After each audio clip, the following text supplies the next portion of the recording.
Presentato il piano vaccinale del Veneto al via dal 27 dicembre, prima i sanitari, gli ospiti delle case di riposo, poi a chiamata gli anziani divisi in scaglioni e tutti gli altri over 60, necessarie 2 dosi a 21 giorni di distanza.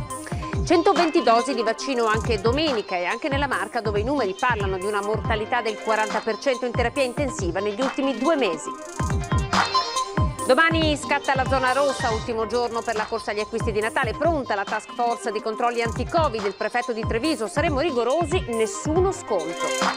Riapertura il 7 gennaio con il 50% degli alunni in presenza, la conferenza unificata Stato-Regioni riunita oggi pomeriggio ha recepito la proposta avanzata dall'Unione delle Province. Commozione nel pomeriggio a San Biagio di Callalta per i funerali della 38enne morta per un aneurisma poco prima di partorire. Un'unica bara ha accolto le salme della mamma e del piccolo. Gli artigiani adottano gli artisti aprendo le loro aziende a spettacoli ed eventi da diffondere via web. L'idea della CNA di Treviso per consentire al settore di ripartire. Inaugurati i nuovi uffici della Camera di Commercio di Treviso, l'inizio di una riqualificazione tanto attesa in un'area spesso teatro di degrado e insicurezza. Eccoci, ben ritrovati come sempre in diretta, benvenuti all'edizione trevigiana dei nostri notiziari. In apertura partiamo subito con il piano vaccinale anti-Covid, è stato illustrato perché si partirà così come per tutta Europa il 27 di dicembre ed è stato questo l'argomento del punto stampa di Marghera del Presidente Zaia. Arriveranno in Veneto all'alba del 27 dicembre le prime 875 dosi di vaccino anti-Covid che daranno avvio alla campagna vaccinale più importante della storia. Tutto è pronto. La prima fase vedrà la somministrazione del siero agli operatori sanitari. Vede naturalmente tra i primi ad essere vaccinati quelli che sono in prima linea e quelli che finora, l'abbiamo già detto, si sono presi in carico prima di tutti i soggetti positivi e quindi sono il sistema delle emergenze, la terapia intensiva, le malattie infettive, la pneumologia, ma anche gli operatori del territorio che vanno a casa dei pazienti o che fanno presso i propri ambulatori i tamponi. Poi si procederà con il resto del personale sanitario con priorità anagrafica per poi passare agli ospiti delle RSA. Dopo sarà la volta della popolazione generale partendo dagli oltre 359.000 over 80. Questi saranno quelli che subito dopo le categorie che ho menzionato, cioè operatori sanitari e ospiti dell'RSA, perché è chiaro che sia all'interno di un RSA o che sia a casa propria, questi sono i soggetti più fragili che noi dobbiamo tutelare, quelli verso cui la malattia purtroppo determina maggiori compromissioni. E poi abbiamo 1.100.000 soggetti che vanno dai 60 ai 79 anni. Poi si proseguirà con tutti gli altri cittadini fino ai 16 anni di età. Sono necessarie 2 dosi di vaccino a distanza di 21 giorni. Ogni ULSS individuerà gli spazi dove verranno effettuate le vaccinazioni che saranno su chiamata. Faremo delle chiamate per coorte e nell'ambito della chiamata indicheremo esattamente dove le persone devono andare a vaccinarsi e con quale ordine. Dopo il vaccino la persona resterà in osservazione per 15 minuti, poi potrà tornare a casa. Molto alta la percentuale di adesione del personale ospedaliero. Per quanto riguarda l'adesione del personale abbiamo una stima che è intorno al 90%. Ma quanto tempo ci vorrà per raggiungere una quota significativa di popolazione? Io mi auguro che tra marzo e aprile, possa essere vaccinata la maggior parte della popolazione, quantomeno tutti i soggetti a rischio. Ad oggi il piano Arcuri prevede 3 grandi lotti che sono i 3 trimestri, gennaio-marzo, giugno-settembre. In teoria, in via teorica, l'ultima dose iniettata è a fine settembre. Perché la dottoressa vi dice questo? Perché abbiamo visto che stanno precipitando, stanno accelerando tutti i tempi. Stanno accelerando, quindi se domani mattina Arcuri ci manda 1 milione di dosi, capite che non siamo a trimestri ma siamo ai primi 3 mesi. Ecco. Un mese fa sembrava che ci fossero le dosi contate, adesso invece siamo già che ci hanno già avvisato che già dal 27, 28, 29 inizia arriveranno le altre. Più ne arrivano meglio è. E i vaccini anti-Covid sono sicuri, lo ha detto oggi Palù, il presidente dell'AIFA che era presente a Marghera, e ha detto anche che sulla variante inglese del virus si sarebbe fatto troppo allarmismo.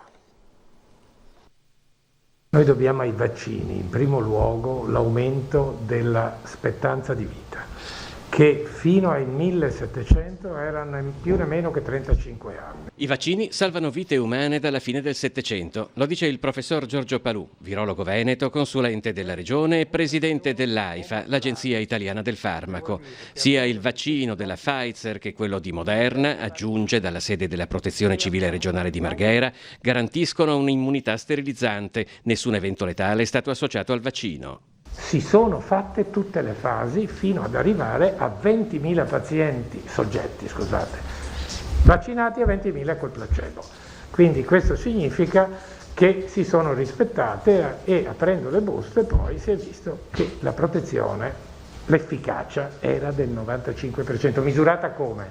Non tanto coi tamponi per vedere se preveniva l'infezione, ma se preveniva l'evento Covid. C'è però un altro pericolo, è la cosiddetta infodemia. Altrove la comunicazione su certi argomenti è fatta da esperti, se non addirittura premi Nobel, non in Italia. Qua da noi hanno parlato tutti, quindi si è espansa, e poi soprattutto quella di fare un talk show di una notizia che è importante, non puoi ridurla al talk show. Quindi non esiste la democrazia nella scienza. Quando si comunica una cosa in dettaglio, se lei volesse capire qualcosa della fisica quantistica, del bosone o del gravitone, fa parlare la gente della strada? Ma qua parlano tutti. Palù sottolinea infine che vi è stato un allarme eccessivo rispetto alla variante inglese. Mi pare che c'è stato un allarme eccessivo in questo ambito. Vi posso dire che oggi la collega di Ancona mi ha telefonato che la variante inglese c'è in Italia in soggetti che non sono mai andati in Inghilterra, va bene? Perché quindi la professoressa Bagnarelli, tanto per non far nomi e cognomi, bastava sequenziare di più. Noi abbiamo 900 sequenze depositate, sono oltre 200.000, gli inglesi hanno sequenziato 20 volte più di noi. Adesso vi facciamo una fotografia del Covid negli ospedali della Marca Trevigiana a partire da ottobre. L'ha resa nota oggi il direttore generale Francesco Benazzi. Ricoveri in terapia intensiva all'ospedale Cafoncello di Treviso e mortalità. Numeri alla mano il direttore dell'ULSS 2 Francesco Benazzi dà la dimensione di quanti siano i guariti e i deceduti per Covid da fine ottobre a oggi. Nell'arco di questo periodo sono stati 104 pazienti che sono ruotati. Di questi 104 abbiamo avuto 42 decessi, quindi il 40%, quindi sotto la media nazionale. Sotto la media nazionale dunque il capoluogo, mentre in provincia ci sono realtà che per quanto riguarda la percentuale di positivi rispetto ai tamponi effettuati è ben al di sopra. L'area del Trevigiano ha un 99% di positività, l'Opitergino, quindi l'area dell'Oderzo, circa un 16%, e l'area dell'Asolano un 17%. Complessivamente tutta l'ULSS ha un 12,3% di positività. ULSS 2 è pronta ad affrontare anche i tamponi su chi sia stato in Gran Bretagna e Irlanda e inviare poi campioni dei positivi all'Istituto Zooprofilattico per verificare la presenza nella Marca della variante inglese del virus. In attesa che arrivi il 27 dicembre, giorno in cui anche qui verranno vaccinati contro il Covid i primi 120 individui. Abbiamo scelto ovviamente chi è più in prima linea, quindi per Treviso personale delle malattie infettive, della pneumologia e delle terapie intensive.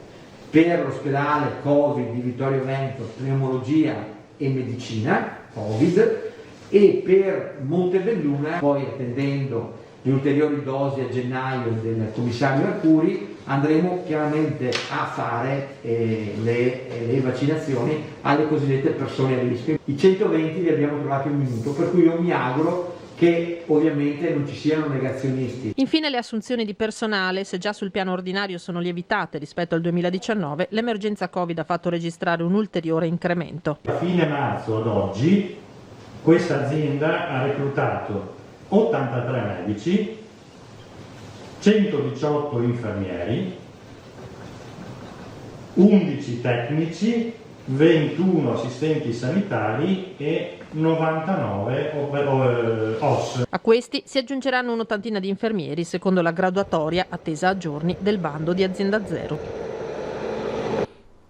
Adesso andiamo in città. Treviso, come tutte le altre città d'Italia, da domani diventa zona rossa. Abbiamo sentito il prefetto Maria Rosaria Laganà che ha chiarito: non ci saranno sconti, i controlli saranno rigidi e serrati. Natale tutti più buoni, non le forze dell'ordine. Non sarà una zona rossa da mezze misure quella che aprirà le festività natalizie. Il prefetto di Treviso, Maria Rosaria Laganà, assicura rigidità e puntualità nei controlli, tanto da confermare di aver chiesto agli uomini delle forze dell'ordine uno sforzo in più nei turni. E chi lavora, e sono la maggior parte, ovviamente fanno turni molto pesanti. Si tratta di fare, come dire, l'ultimo rush prima che arrivi il vaccino, e quindi direi inutile, non condivido molto il continuare a lamentarsi di questo Natale un po' sacrificato, perché credo che la posta in gioco sia più alta. Nessuno sconto dunque, nemmeno a Natale. Tutti saranno chiamati al rispetto delle regole. Bar e ristoranti, negozi chiusi nei festivi e nei prefestivi, ma è sugli spostamenti delle persone che si concentreranno maggiormente i controlli. I confini comunali saranno presidiati nella grande viabilità e nelle strade di periferia. Sono previste multe da 400 a 1.000 euro per chi venga trovato fuori comune senza un giustificato motivo. Sappiamo che c'è l'autocertificazione, le autocertificazioni devono essere credibili perché poi vanno controllate, e quindi nessuno si azzardi a dire delle cose che non sono vere, perché poi scatta anche dei meccanismi di denuncia per false dichiarazioni e quant'altro. Chiuso intanto definitivamente il piano per il rientro in classe degli studenti al 7 gennaio, tratte rinforzate con mezzi e fino al 23 orari scaglionati. 80 pullman in più sono stati arruolati per garantire il doppio turno. Abbiamo trovato la disponibilità della scuola a prevedere in alcuni plessi, sono in fase di individuazione, per massimo 2 settimane, ma potrebbero essere anche di meno, una entrata differenziata, in modo da fare in modo che un'aliquota di ragazzi possa essere accompagnata a scuola con un doppio giro, dei mezzi disponibili. E se la città da domani è in zona rossa, chi si aspettava di vedere il pienone per le vie del centro oggi è rimasto deluso. Guardate. È come fosse la vigilia, però effettivamente non è la vigilia, perché comunque la gente non c'è. C'è poca gente. Molto poca. Magari adesso la gente ha dormito un po' di più e adesso escono. Andranno da qualche parte queste macchine o no? Chi si aspettava di fare il pienone prima della chiusura dei confini e del blocco per 4 giorni di negozi, bar e ristoranti è rimasto deluso. Questo 23 dicembre, che doveva assomigliare di più ad una vigilia di Natale per la corsa, l'ultimo regalo è stato sicuramente anomalo. Poche le code fuori dai negozi, se non per alcuni marchi specifici. Plateatici poco affollati, in Calmaggiore nessuna ressa. C'è tanta gente in città? No, non mi pare. Non mi sembra, almeno secondo me. Guardi, a me quest'anno il Natale non me ne... No, proprio no... Passa la voglia? Sì, mi è passata la voglia, sì, su tutte le cose. Io li ho presi tutti oggi perché ero chiusa in casa fino a ieri, per cui oggi è l'unica giornata in cui posso. Abbiamo fatto tanti acquisti online, però anche qualcosa qui offline con mascherina e tanto gel sanificante. Mi sono trovata all'ultimo, come ogni anno. Qualcosa l'avete comprato su internet? Qualcosa. Negli storici da Beltrame, sotto al Salone e ai Nanetti, poco più in là, dietro al bancone si lavora, ma con poca voglia di scambiare due parole. Gli avventori dei locali osservano una Treviso oggi irriconoscibile. In città c'è molta poca gente rispetto agli altri anni. Io vivo all'estero, per cui sono venuto giù solo per queste vacanze ed è una situazione abbastanza particolare. Ah, oggi allora l'aperitivo? Sì, ma se no se lo portano a casa. Ormai siamo costretti. Chi invece pare non abbia sofferto sono i centri commerciali presi di mira in queste giornate per gli ultimi acquisti di Natale. Di corsa per acquistare gli ultimi regali di Natale? Sì, sono sempre all'ultimo. Quest'anno niente di costoso, però diciamo utili. Ultime corse nei centri commerciali e fuori dai negozi. Il richiamo per gli acquisti di Natale è irresistibile, tenendo conto che dalla vigilia del 24 dicembre sino a domenica 27 dicembre tutti i negozi saranno chiusi con l'entrata in vigore della zona rossa. La corsa dei regali di Natale è di fatto anticipata ad oggi, ultimo giorno in cui anche a Treviso è possibile fare ancora acquisti di Natale. Mi mancava solo una cosa, l'ho trovata subito, quindi entrata uscita a posto. Ci sono tante code per entrare nei negozi? In alcuni negozi, non in tutti. Da mangiare, qualche panettone speciale, pigiami, un piccolo gioiello per mia figlia. Gli ultimi regali di Natale? Sì, non ancora gli ultimi, penultimi, me ne manca ancora qualcuno. Un po' di code, ma non tantissime. Certo che se aprivano magari questi ultimi giorni anche il pomeriggio si diluiva di più la gente, secondo me. I trevigiani si stanno dando da fare per accaparrarsi, oltre ai regali, quello che serve per trascorrere il Natale, Santo Stefano e queste giornate di festa fra le mura domestiche. Sì, ho riempito per bene il carrello. Anche perché dopo sarà più difficile andare a fare la spesa. Infatti ho detto faccio il pieno perché poi non so quando riuscirò a uscire di nuovo. Poi per tornare nei negozi chiusi dalla zona rossa bisognerà aspettare almeno sino a lunedì 28 dicembre quando si aprirà la finestra arancione, una tregua, l'ultima del 2020, che durerà altri 3 giorni perché da Capodanno si tornerà in zona rossa fino al 3 gennaio 2021. Per ora tutti pensano a passare Natale in famiglia con un velo di tristezza, ma puntando a riscoprire l'essenzialità dei legami importanti e ciò che davvero conta. Che Natale sarà? È diverso. Però insomma rassegnati e vigili e speriamo bene. È un po' triste perché ci si farà gli auguri a rate per telefono in pochi, ma riusciremo a festeggiare. Lontano dagli affetti e molto diverso dal solito, però è per il nostro bene. Senza dubbio si sarà più vicini agli affetti familiari e meno agli amici. Adesso parliamo di scuola perché c'è una novità, si torna in presenza sì, come di fatto era già stato annunciato a partire dal 7 gennaio, ma in presenza soltanto al 50%. L'altra metà continuerà dunque con la didattica a distanza. La decisione è stata presa proprio oggi pomeriggio nella conferenza unificata Stato-Regioni, una scelta determinata soprattutto dalla necessità di garantire la sicurezza sui mezzi di trasporto. Intanto la provincia di Treviso ha stanziato un contributo straordinario di 500.000 euro per dare immediata liquidità a MOM per approntare con maggior tranquillità il piano dei trasporti. Riapertura il 7 gennaio con il 50% degli alunni in presenza. La conferenza unificata Stato-Regioni, riunita oggi pomeriggio, ha recepito la proposta avanzata dall'Unione delle Province di ridurre dal 75 al 50% il numero di studenti che potranno riprendere a seguire le lezioni in classe. Si partirà la prima settimana con una didattica in presenza al 50%, recependo la proposta dell'Unione delle Province Italiane che verte su una sorta di buon senso, cioè testare sul campo l'efficacia e partire prudenti rispetto appunto alla ripartenza, perché quel che non si deve fare è partire e poi eventualmente ristoppare il sistema scuole. Il piano prefettizio concordato ieri con l'ufficio scolastico e MOM prevede nella Marca orari di ingresso a scuola scaglionati dalle 8 alle 10 per garantire il distanziamento sui mezzi pubblici. Da vedere se il piano verrà comunque mantenuto con la diminuzione degli alunni in presenza. C'è da dire che MOM da sempre aveva caldeggiato tale riduzione a fronte di una capienza dei mezzi ridotta al 50% dalle norme anti-Covid. Adesso torniamo davanti alla scuola elementare Giovanni XXIII di Treviso perché nella notte è apparsa una scritta che dice libertà. Sull'asfalto, in corrispondenza delle strisce pedonali, la scritta libertà, letta come un'anonima difesa della maestra della scuola elementare Giovanni XXIII, negazionista del Covid, secondo le famiglie degli alunni, scese in strada a protestare. Da quel giorno l'insegnante in classe non è più tornata e i genitori non danno troppo peso al fatto che qualcuno prenda le sue parti. Cosa non mi preoccupa minimamente, anzi possiamo dire che sono apparse anche da altre parti, quindi direi proprio che possiamo anche tranquillare, forse minimizzare la cosa, quindi ormai abbiamo già fatto abbastanza, basta.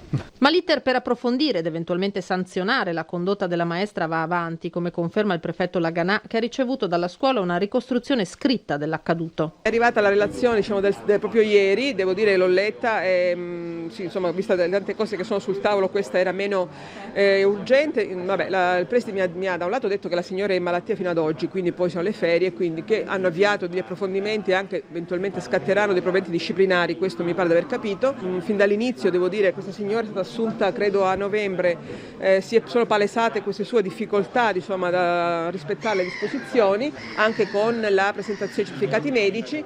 Rimane, dice, la perplessità sulla mancata segnalazione da parte della scuola di quanto stava avvenendo. Non so se la tempistica, da quando il problema si è manifestato e a tutti i vari contatti e interlocuzioni che ci sono state con la maestra, abbiano seguito quella tempestività che forse sarebbe stata necessaria per evitare che le mamme si allarmassero e dovessero arrivare esse a scuola, quindi dando anche l'idea di una scuola che si è disinteressata del problema quando in realtà era già stato attenzionato. Ecco, bisogna dare atto di questo. Ci fermiamo per pochi secondi.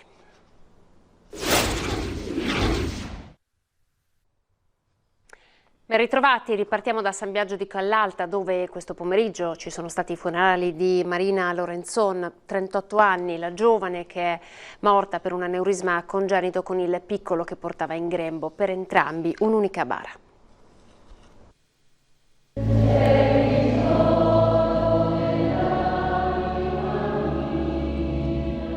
Una tragedia che non può essere spiegata e forse fino in fondo nemmeno capita. Davanti alla gioia per la nascita di un figlio, all'improvviso la tragedia della morte di mamma e bimbo. Un aneurisma che non ha lasciato scampo a Marina e al piccolo Kaylen. Ed oggi, in un dolore composto ma straziante, l'addio. Con le parole di una canzone, Gocce di memoria di Giorgia, Don David, fra le lacrime, ha ricordato Marina e il suo compagno, Orge. Siamo gocce di un passato che non può più tornare. Questo tempo ci ha tradito, è inafferrabile. Racconterò di te, inventerò per te quello che non abbiamo. Le promesse sono infrante come pioggia su di noi. Le parole sono stanche, ma so che tu mi ascolterai. Dimmi come posso fare per raggiungerti, continua la canzone.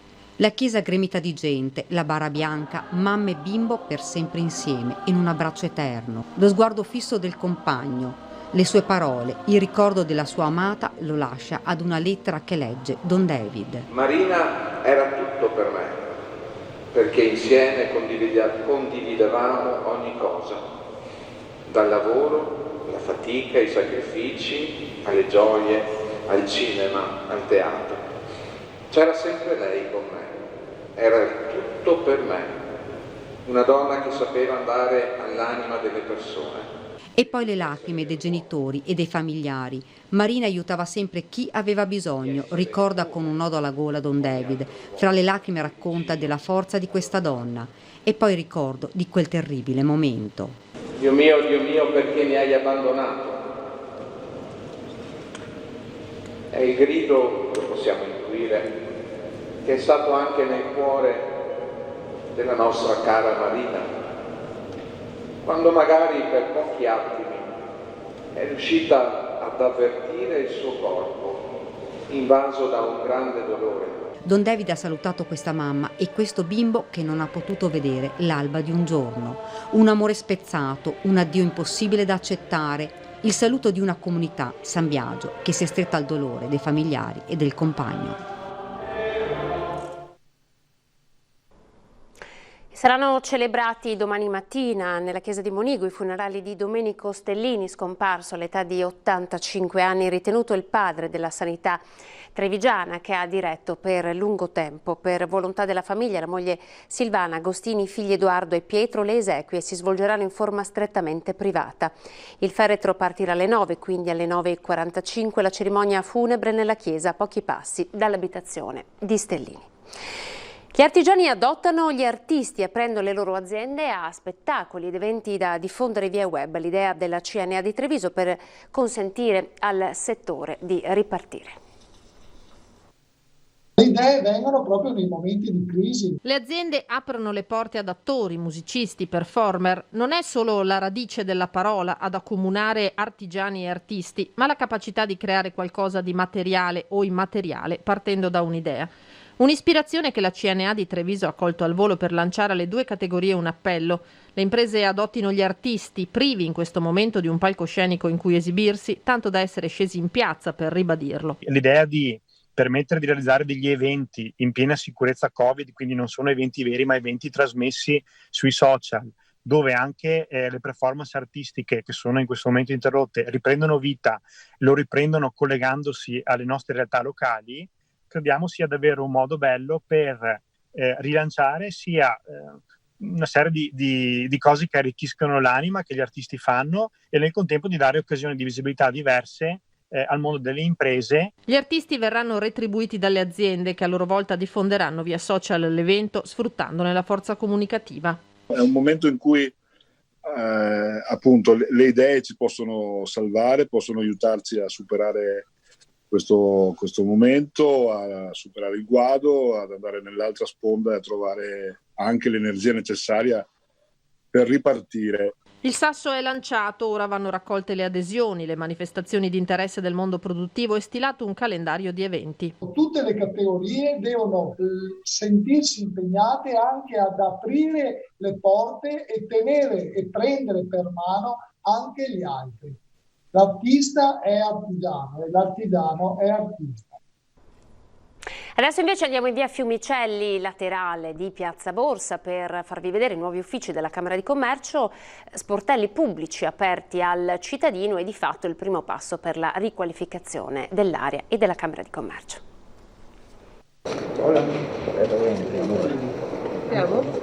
Per la prima volta si aprono le porte dei nuovi uffici della Camera di Commercio di Treviso di via Fiumicelli, sotto la volta che costeggia il canale.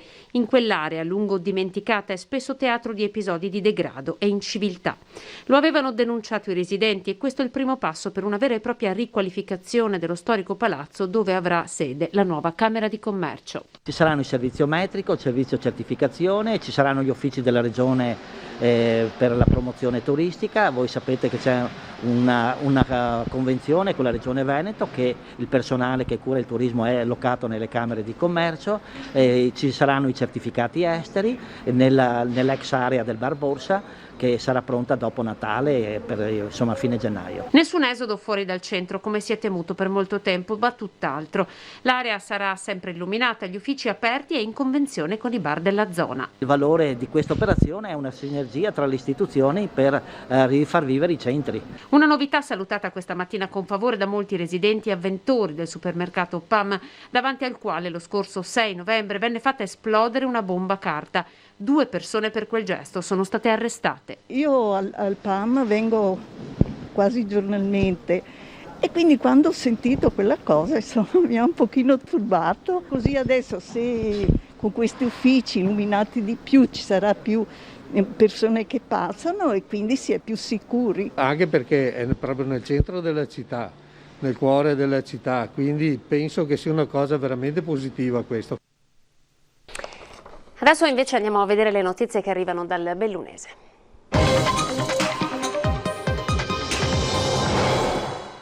Partiamo dal punto stampa del direttore dell'ULSS Dolomiti. Il 7% dei ricoverati ha un'età compresa tra i 15 e i 49 anni. Domenica anche in provincia partirà la campagna vaccinale anti-Covid. 246 positivi alle 8 di questa mattina, oltre 6.000 in isolamento fiduciario con 13 ricoveri nelle terapie intensive, 122 in area non critica e 45 negli ospedali di comunità. È un contagio che non dà tregua al Bellunese, quello causato dal Covid-19 che ultimamente ha un'incidenza significativa in Agordino e nella vallata del Cordevole, dove è stata rafforzata l'offerta del drive-in per l'esecuzione dei tamponi. Abbiamo tutto il nostro apparato ospedaliero che è messo sotto pressione. E quindi continuiamo a monitorare con grande attenzione tutto l'andamento di questa curva dei ricoveri. Su indicazione della Regione, l'ULSS è pronta ad ogni evenienza con la previsione di potenziare i posti letto sia in terapia intensiva che in subintensiva. L'attuale stratificazione dei ricoverati vede il 7% dei posti letto occupati da soggetti fra i 15 e i 49 anni, il 22% fra i 50 e i 69 anni, il 38% fra i 70 e i 79 anni, il 28% fra gli 80 e gli 89 anni. Gli over 90 rappresentano il 5%. Attualmente fra i ricoverati ci sono 39 persone in situazione impegnativa, 12 di questi hanno un'età compresa fra i 50 e i 69 anni. Questi numeri per far capire un po' a tutti che con questo maledetto virus non si scherza purtroppo. Abbiamo anche diverse persone che sicuramente hanno anche delle età, età ben lungi dall'essere considerati anziani. L'ULSS ha attivato tutte le misure per il monitoraggio della cosiddetta variante inglese del virus, grazie anche alla collaborazione delle equip delle USCA, potenziate recentemente con l'assunzione di nuovi medici. Domenica partirà la campagna vaccinale anti-Covid su un primo campione ristretto di soggetti. Si entra in un nuovo e deciso capitolo nella lotta al Covid. A seguire, nel mese di gennaio, il vaccino sarà inoculato al personale sanitario e agli ospiti delle case di riposo, secondo l'ordine concordato con il Ministero della Salute. L'appello per le prossime festività. L'appello a continuare a avere un comportamento prudente e responsabile per quanto riguarda l'adozione degli strumenti e dei comportamenti utili e necessari per contenere il più possibile il contagio. Parte ufficialmente il portale Feltre in vetrina, iniziativa delle associazioni di categoria per la promozione del commercio nel feltrino. Mi piacerebbe che la vetrina fosse una sorta di storytelling e che i commercianti ci mettessero la loro faccia, ci mettessero il loro vissuto e ci mettessero parte della conoscenza agli altri della loro vita, che è il loro lavoro. Riesco a commuovermi anche su questo. Si commuove Irma Visalli, l'assessore al commercio del comune di Feltre, che del progetto Feltre in vetrina è stata l'artefice in un momento di grandissima incertezza per tutto il settore, che ha però trovato nell'Ascom il partner principale assieme a API e CNA. Feltre in vetrina è un portale online che parte oggi forte già di 50 adesioni, una piattaforma agile, gratuita e aperta anche a non consorziati, all'interno della quale sarà possibile dialogare con il commerciante, vedere i prodotti, fare i propri acquisti. Questo è una sorta di esperimento sociale che facciamo per usare, per educarci vicendevolmente, operatori e cittadini, a utilizzare uno strumento nuovo per la promozione locale.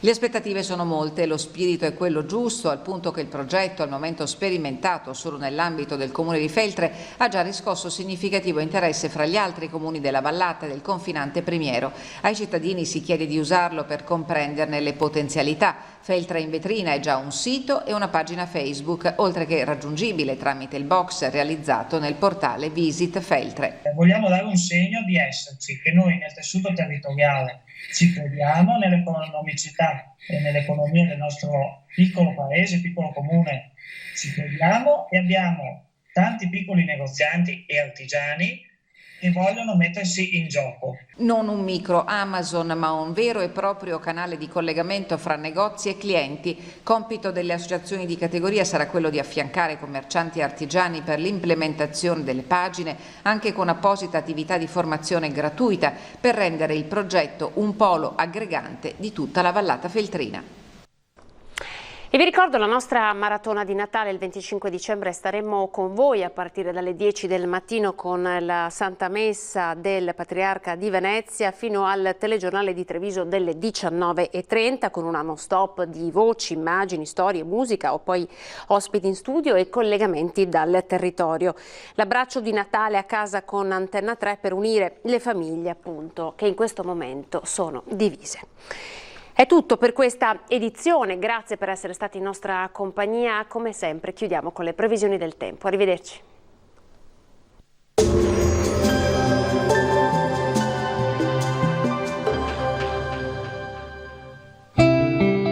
Il cuore vive finché ha qualcosa da amare, così come il fuoco avrà qualcosa da bruciare. Bentrovati al Meteo. Festività di Natale all'insegna del maltempo. Si inizia con la vigilia segnata dall'arrivo di una perturbazione. Il dettaglio di giovedì 24 dicembre. Sul Veneto cielo prevalentemente coperto con locali banchi di nebbia. Precipitazioni deboli a carattere sparso più probabili sui settori più settentrionali della nostra regione, ma non da escludersi anche altrove. Limite della neve in abbassamento fino a 1100-1300 metri sulle Dolomiti. Temperature stazionarie minime tra lo 0 e i 6 gradi, valori massimi compresi invece tra i 7 e i 10 gradi. Ci spostiamo ora sul Friuli Venezia Giulia, anche qui molte nubi con piogge, vedete, generalmente deboli e sparse per tutto l'arco della giornata. Temperature minime tra 5 e 9 gradi, massime sugli 8-12 gradi. Infine diamo uno sguardo alla situazione del Trentino Alto Adige, anche qui cielo molto nuvoloso con qualche rovescio e con deboli nevicate al mattino sui confini alpini. Temperature minime intorno a 1-2 gradi, massime sui 7-8 all'incirca. Dal meteo di Antenna 3 per ora è tutto, grazie per l'attenzione e arrivederci.